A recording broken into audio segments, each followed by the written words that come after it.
Arrowheads, welcome back to Consolidated, a Southgate Media Group podcast dedicated to all things related to Arrow over on the CW, which is also part of the Legends of DC podcast feed, which of course you are now listening to. I am Lilith, and joining me as always is... Hey everyone, it's Phil. Up for discussion for a couple of episodes. We're going to be talking about the Outsiders War. Lemire and Sorrentino, kind of a classic Green Arrow team right now where it stands. You agree or disagree? Oh yeah, this is probably one of the, if not the best run Green Arrow had in the New 52. Definitely the New 52 best run, hands down. No doubt about it. But we do thank Benjamin Percy for coming in and fixing that mess. That was the Diggle and Philistine TV version. We praise you every time you come out in the rebirth phase. So yeah, this gave me all kinds of feels, and I was hoping that this would kind of inform the TV show Arrow, because everybody knows I love Papa Queen. So I'm holding out. This is season 6 right here. Outsiders War. Spoilers. Season 6. So yeah, let's see. What can I give you a history about the Outsiders War? I guess I'll start with the origin of the Outsiders, and you can add anything that I leave out. Okay. The Outsiders are basically like the secret society composed of clans built around ancient totem weapons. They started fighting the corruption and evil around the world, but much like the League of Assassins or League of Shadows, they eventually get corrupted and split up into factions. They're each composed of various clans. Each clan has basically a symbol and an ancient totem weapon. The weapons include the arrow, the sword, the spear, the axe, fist, shield, and mask. Originally, they were led by a man named, oh god, I'm going to slaughter it, Golgotha. Right? That's close enough. Yes. He and the rest of the Outsiders were basically active at the main headquarters in Prague, and then each of the other various clans, what else happens? Like, I'm trying to remember. This is not good. Oh yeah, when their totem relics or whatever, they're like all arguing about like true enlightenment or whatever, right? Mm-hmm. Yeah, but things don't really get interesting until Komodo starts a war with Oliver Queen, which leads Oliver to learn about the Outsiders' existence, and the secret connection that it has to his family and the time on the island.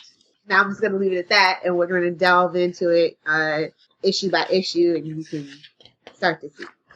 We do have Amiko shows up in this one. Shadow shows up in this one. Shows up. Nobody they would know. If you only watch the TV show, none of these other people would really matter. Amiko matters because Thea's basically her mixed with Mia Duty. So, Mm-hmm. there we go. We're gonna start with issue 1. Well, which is not really issue 1. It's from Green Arrow Volume 5, number 26 is where the story starts. A lot has happened that has not made Green Arrow fans in the New 52 happy. So let's say I would say like the first 12 issues were kind of bumpy, and then 13 through 24 were okay, but this is really where, let's say, it's this magnum opus of New 52 Green Arrow. I'll just place it that way. So what is the actual title of this one? The Outsiders War Book 1, Return to the Island. Yeah, because fans of the TV show, you might like this because there are some flashbacks in this. To Oliver's time on the island. All we like are flashbacks? Is that what you're saying? No, I'm just saying it has that familiar feel of the TV show. There's flashbacks to him on the island. So let's see, where do we start? Arrow. So we kind of start with like Green Arrow has finally recovered from the attacks he suffered at the hands of Count Vertigo. So if you're a fan of Count Vertigo, the comic book, not the TV show, you might want to go back and read 19 through 24, 25. Something like that. Yeah, that was kind of the arc that was dealing with that. Where he has like this inner ear damage. Seattle's pretty quiet, and then Shadow's like, let's go back to the island. And I'm like, wait, what? This ain't Lost. So then we kind of learned that Oliver spent years stranded with Komodo, the man who murdered Oliver's father, and the girl that's still at large, Amiko, which is Shadow's daughter and Oliver's half sister, and it is a mess now that I think about it. No. No, seriously, this whole Shadow thing, it just really messed me up in this book. Because I love Shadow from the TV show, right? And I like that twist that they made more than this one, actually. How do you feel about Shadow in this book? I don't know. Sometimes it felt like they were trying to shoehorn her in for the New 52. It's like, we have this history with Shadow pre-New 52, and then there was a version on the TV show. So let's get her in here now. I like I said, I think that TV Shadow is infinitely better. Not the fact that I totally have a girl crush on Selena Jade. Outside of that. Oh my. So yeah, but then Oliver's all like, don't we have better things to do? And I'm like, you know what? Yeah, I think you guys should have better things to do, but apparently they don't, because she insists. No. And then, it's just weird. I don't like how this sets up. You know what I mean? It's just weird that we're kind of flashing back, talking about these things. I'm like, I'd much rather see it.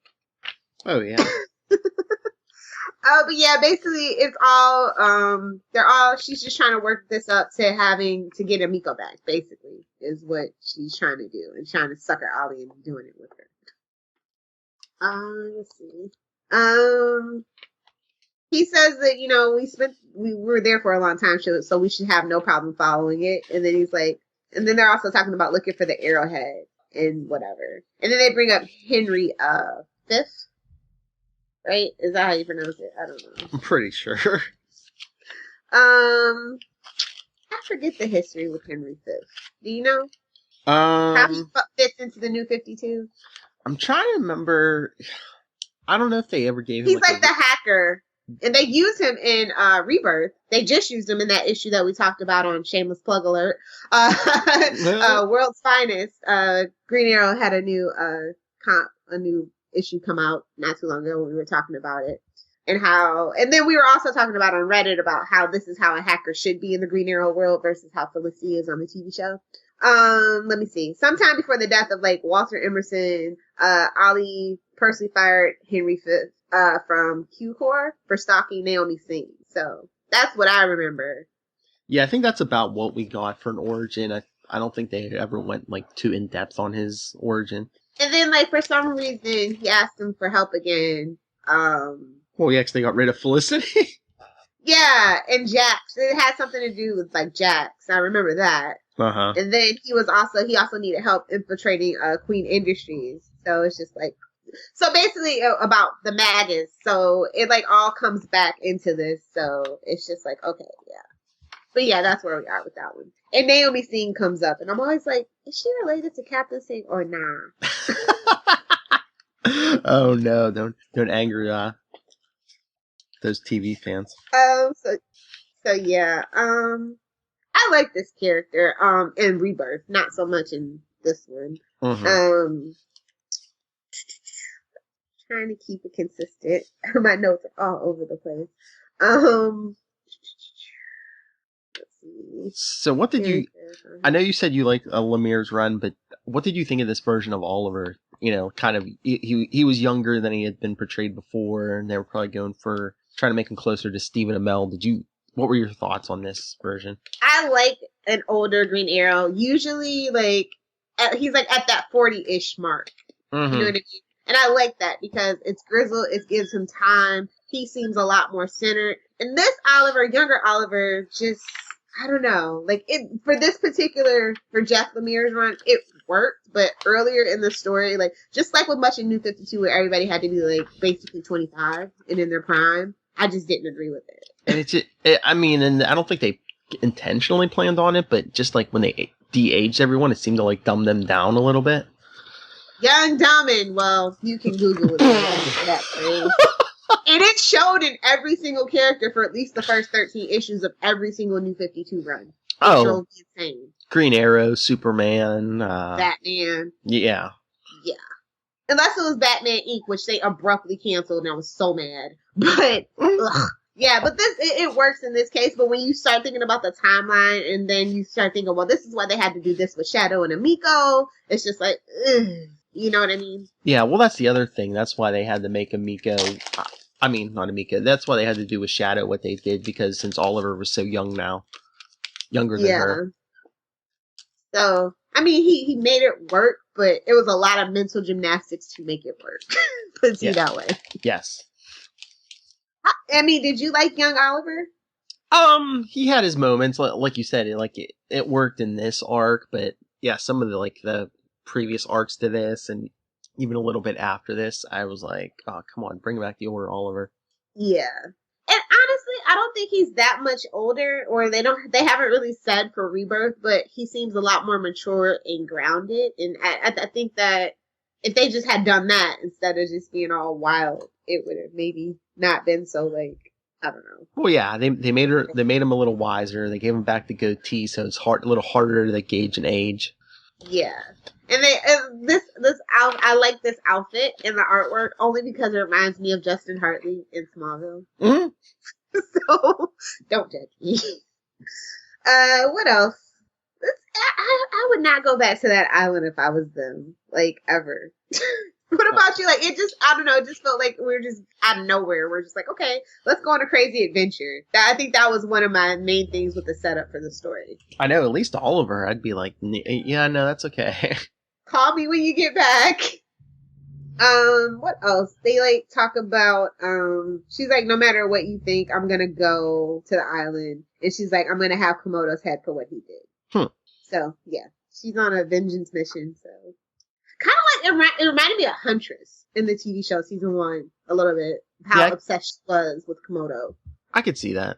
So another thing that you guys can relate to if you only watch the TV show and you just want to pass the time reading your Green Arrow comic book. They steal a chopper from Argus, and that was a pretty fun little panel. Wow, it seems like they wanted to throw in as many TV elements as they could.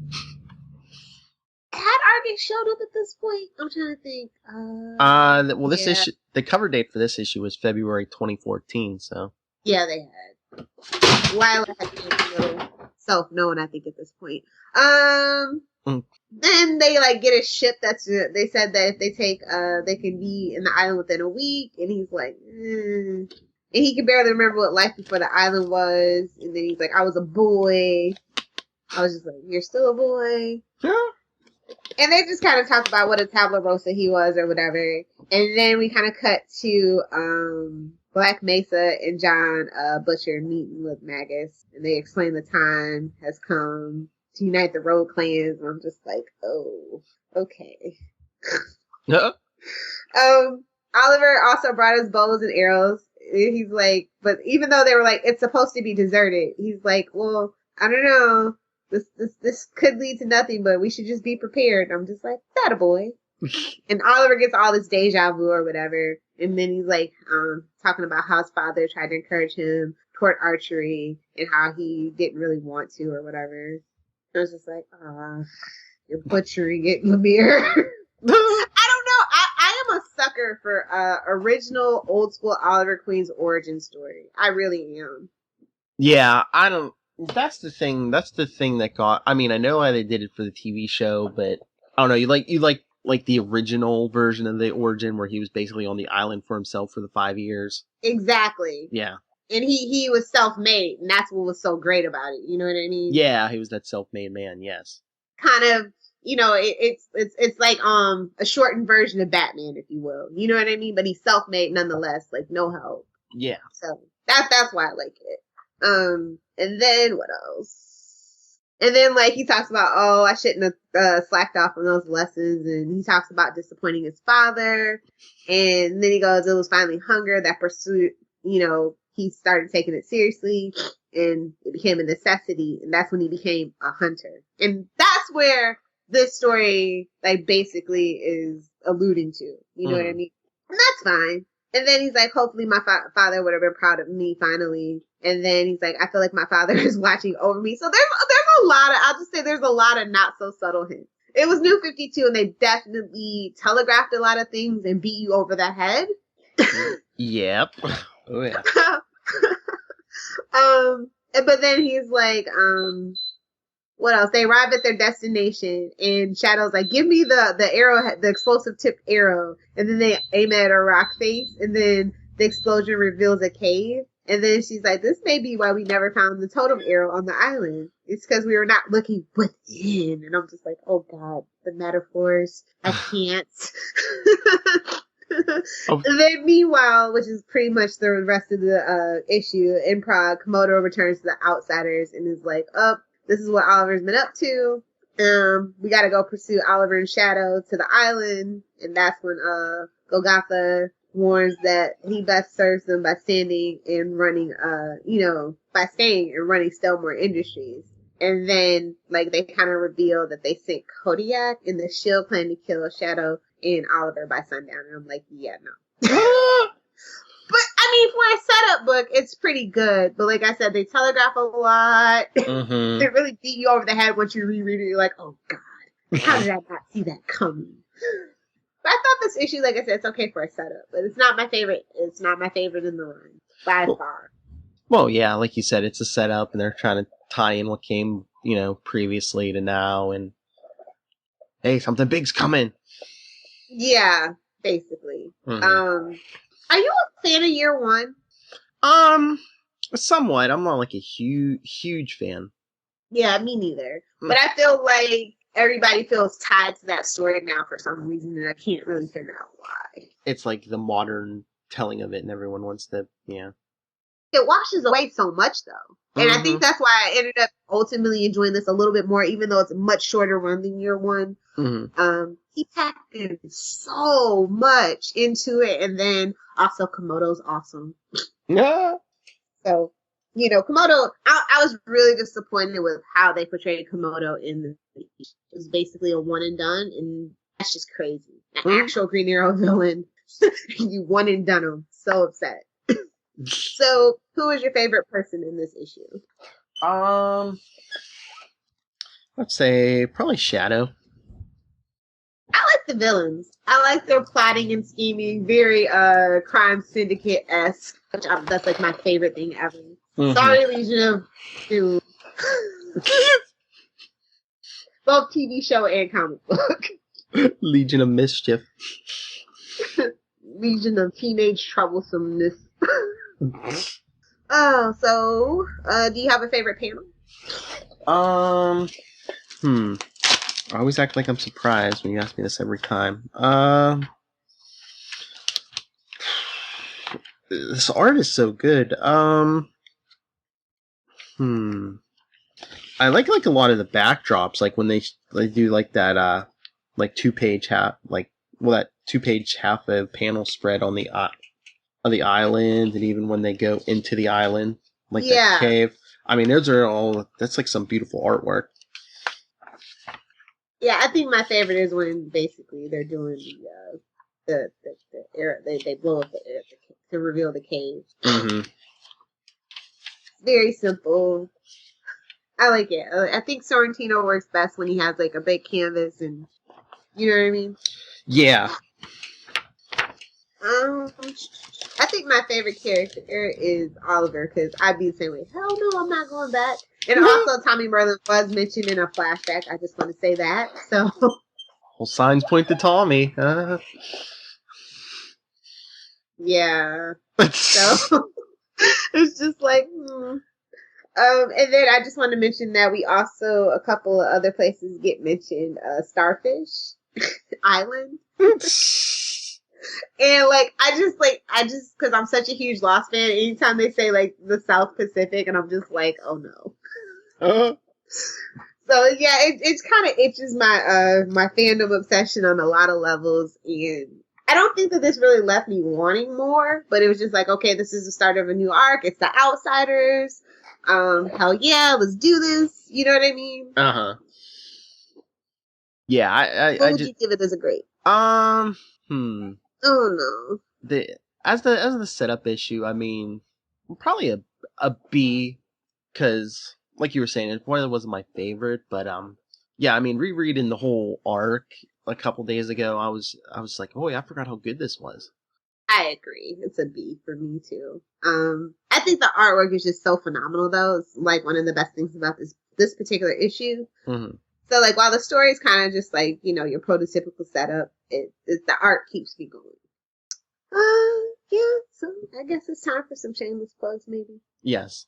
You want to go first? I can. Alright, well, if anyone wants to discuss any Green Arrow or DC Comics or even Marvel Comics, you can email me, nightwingpdp@gmail.com. On Twitter, I am at nightwingpdp. And you're listening to the Legends of DC podcast. Also check me out on Before the Bat. And check me out on Nuff Said, on the all-new Marvel Roundup and Super Connectivity podcast with that force of nature, Mr. Charlie Esser. Want to remind you guys to like us on Facebook, facebook.com/Queen Consolidated. Follow us on Twitter at QC_SMG pod. And you can email us at queenconsolidated.smg@gmail.com. If you are reading along with us or you already read this arc, let us know your thoughts. And if you would like to see this adapted by the TV show or maybe a Green Arrow movie sometime down the line, as for me, you can find me on Twitter at Lilith Hellfire or Adventures in FG on pretty much every single social media site. And also be sure to check out my blog, adventuresinfangirling.com. And also please check out southgatemediagroup.com, where you can find a list of our 100+ podcasts, and it's always growing. You can find out about our hosts, read some blogs, and also a quick, easy way to donate on the homepage if you want to help keep this podcast network alive. So we're on hiatus. But there's a lot of theorizing going around on the internet. So if that is your cup of tea, you are probably having a field day passing the time away. I do want to talk about something. I don't know if Phil is up to it or not, hip to it or not, but there's supposedly been a leak for episode 510. Oh, I read it. You did? Yes. Do you think? I think it's fake. Yeah, Some of it is fake, some of it is real. Yeah. I'll put it that way. Yeah, I mean, I wouldn't put it past the Arrow writers, but yeah, I don't know, because I'm thinking it's fake, but who knows? So I guess the question of the week I'm going to propose to you and the listeners are, is Black Canary's mantle okay to be passed around by someone outside of the Lance family? Is it a mantle like Robin, or is it meant to be like mother to daughter or sister to sister? I guess is what I should say. I mean, the Lance... In the showverse. The showverse. Well, the Lance sisters kind of created it, but Laurel kind of asked Oliver on her deathbed to make sure, that it didn't die with her. So does that give him the green light to just pick whoever he wants? I feel like that's why they put it in there, honestly. I couldn't for the life of me figure out why they would put that in there until I started hearing things. So all signs for me point to yes on that factor, but I feel like some of the other stuff that I read in that particular leaked synopsis, spoiler, whatever, not so much. Mm-hmm. I'll be very surprised if it goes down exactly how that was spelled out. If you want to know what we're talking about, if you want to be quote unquote spoiled or foiled, because I feel like some of that is fake spoilers, you can just kind of search Arrow 510 synopsis leak, and that'll pop it up for you. So. Go to Reddit. I mean, it's other places too now. It was on well, take this with a grain of salt, Movie Pilot. Oh, okay. I mean, I love Movie Pilot, but anybody can write for Movie Pilot is what I mean by that. No, you can start an account and start writing. I'm serious. Oh, yeah? So take that with a grain of salt. I also saw like comic book resources. Comic book. Something or other. One of the other big ones too. But I haven't seen IGN say anything or anything like that, obviously. So I don't know. It's got me hyped to know how, like, I cannot wait for 510. Because I've been so positive about Arrow, and I kind of want to go back to mean Grinchy Lilith so bad. I do. So, I mean, either way, I'm either going to be happy or pleasantly surprised. Mm-hmm. So, I don't know. I want you guys to answer that for me. I feel like if we're going to have another Canary back, just bring Sarah back. We all know Legends of Tomorrow is shaky in the ratings.